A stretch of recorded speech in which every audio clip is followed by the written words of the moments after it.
Thank you so much for that. Well, fans flocked to the Miami Valley for the 2009 Dayton Air Show. Today was a great day to enjoy the show. The cooler temperatures greeted guests this year. Sonu Wasu was at the show with what spectators had to say about today's event. Sonu?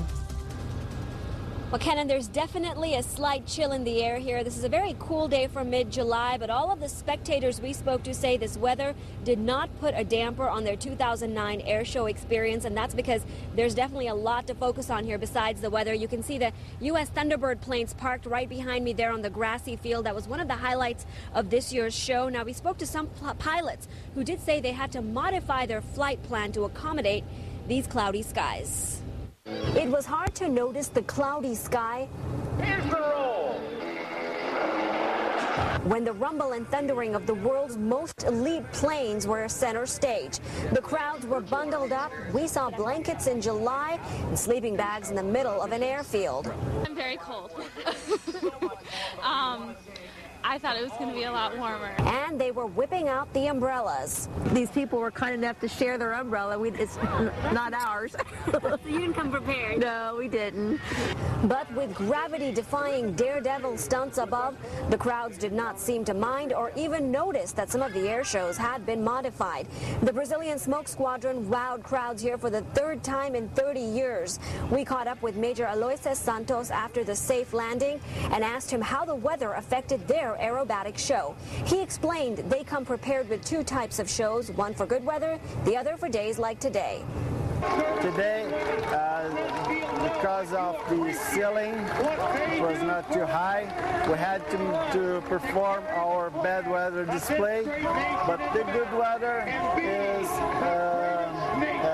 a little bit more longer, but some different maneuvers. This year's show were America's ambassadors in blue, the Thunderbirds. With a backdrop of big gray clouds, the Thunderbirds created their own spark in the air. The only thing missing here today, the Golden Knight parachute team. That flight was canceled because the cloud ceiling was too low. Now, organizers are expecting things to be much sunnier tomorrow. They're also expecting a larger crowd. Now, apart from all of the fun here, many organizations and even the city of Dayton used this air show as a marketing tool. The city had 2 chalets here at the air show this year. Officials say they invited many of the participants from the trade show and the expo that took place in the city on Friday. Now, we spoke to one businessman, the owner of a company that designs and builds automated manufacturing systems, and he told us he was using the air show as a way to grow his company and networking with other businesses that were in town from overseas. It's a fantastic networking opportunity. Plus, there's a couple other small Dayton businesses that are here today that I want to interface with as well that I haven't had a chance to meet before.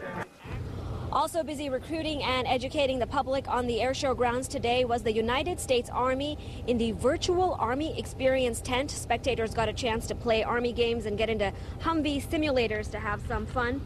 Another highlight today, we saw the newest recruits of the U.S. Air Force being sworn in today.